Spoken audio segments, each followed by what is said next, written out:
Chelsea Liverpoolga qarshi. Ko'ramiz. Darvozabonlar Robert Sanchez yoki Mamardashvili. Mamardashvili. James yoki Frimpong. James. Shaloba yoki Kanate. Kanate. Badiashvili yoki Van Dijk. Van Dijk. Kukurelia yoki Robertson. Kukurela. Yarim himoyaga o'tamiz. Lavia yoki Sabaslay. Sabaslay.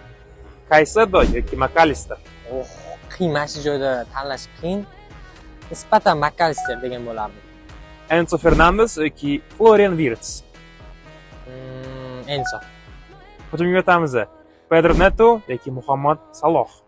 Salah albatta. Joao Pedro yoki Alexander Isak.